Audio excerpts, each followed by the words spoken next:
आणि मी माझा मतदारसंघ सोडून माझा तालुका सोडून मी कुठं जात नाही. माझा मतदारसंघ माझा हा तालुका आहे, मी इथंच आहे. काहींना वाटतंय 2029 पण त्यांना पण मी परत अजून ठासून सांगतो की 2029ची स्वप्न जावळीमध्ये बघू नका.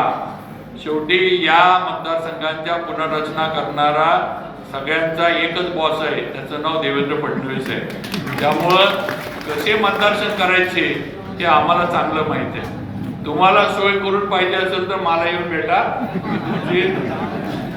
मी तुमची आमच्या साहेबांकडनं देवेंद्रजींकडनं सोय करून देतो.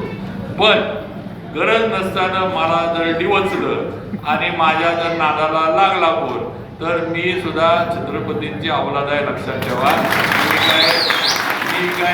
मी काय कुठला लुंग्या सुंग्या मी पण नाही.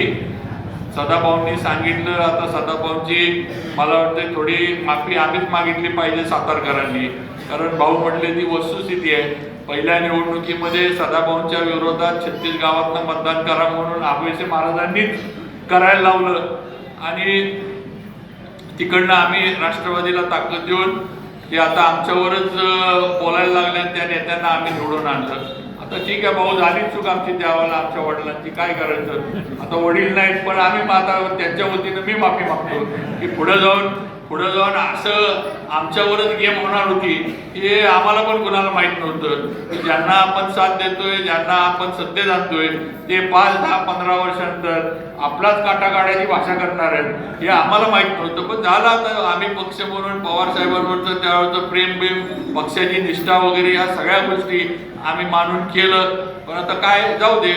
शेवटी तुम्हाला पण माहित आहे दुनिया ही गोल आहे, फिरून सगळं चक्र तिथंच येतं. कुठं ना कुठं परतफेड भाऊ करायलाच लागते, तुम्हाला माहित आहे. त्यामुळे बघू वेळ आल्यावर परत काय असं ते कुणाला वेळ चुकत नाही आणि कुणाला काय नाही. परमेश्वरानं सगळ्यांना इथं पृथ्वी तळावर संधी ही दिलेलीच आहे.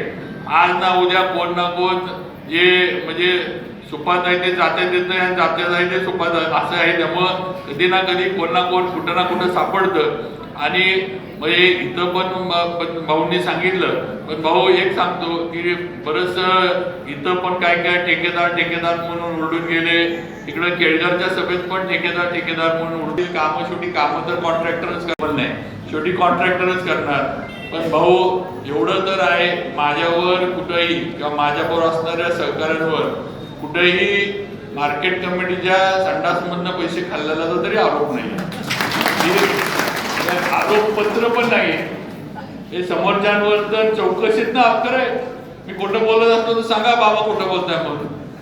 मुंबई मार्केट कमिटीच्या चौकशीमध्ये कुणावर आरोपपत्र दाखल झाले हे इथं बसलेल्या प्रत्येकाला माहिती आहे. आणि कुठल्या विषयामध्ये ते संडास चालवण्याच्या ठेक्यामधनं कोट्यावधीचा मलिदा हा तत्कालीन संचालक मंडळानं लाटला तसे तिथं आहे. यांना उलट भाऊंना यांना जास्त डिटेल माहिती आहे. मी तर त्या डिटेलमध्ये पण शिकलो नाही. म्हटलं जाऊ दे, म्हटलं आपल्याला काही त्याशी घेणं देणं नाही. पण आज वस्तुस्थिती आहे, आज आमचे महेश शिंदे खालचे कोरेगावचे आमदार त्यांनी सगळं बाहेर काढलं होतं. आज आरोपपत्र दाखल आहे की मुंबई मार्केट कमिटीच्या संडासच्या ठेक्यातनं पैसे हे कोट्यावधीचा मर्यादा. म्हणजे आपण किती मूर्ख आहे सगळे विचार करा. संडासमधनं कोट्यावधी रुपये मिळतात आणि तिथं आपण रस्ते करत फिरतोय. हे आपली किती काय बिझनेस करण्याची क्षमता आपली किती छोटी आहे विचार करा. कुठनं कसा व्यवसाय करायचा आणि कोट्यावधीचा निधी मिळवायचा हे माथाडी नेत्यांना सगळ्या फार मोठ्या प्रमाणावर माहिती आहे. आपण काय बोलायचं त्याच्यात. पण ही वस्तुस्थिती आहे. त्यामुळे आज असले तरी आरोप माझ्यावर कुठं नाहीत हे अगदी मी ठामपणे अगदी ताठ मानेनं छाती काढून मी बोलू शकतो आणि सांगू शकतो ही वस्तुस्थिती आहे. त्यामुळे मला फार काही बोलायचं नाही किंवा हे नाही, पण एवढंच सांगतो की आपल्याला आपल्या तालुक्याचा विकास करायचा आहे. आपल्याला आपल्या तालुक्यामध्ये चांगले रस्ते असावेत, चांगलं ग्रामपंचायतचं कार्यालय असावं, चांगलं स्मशान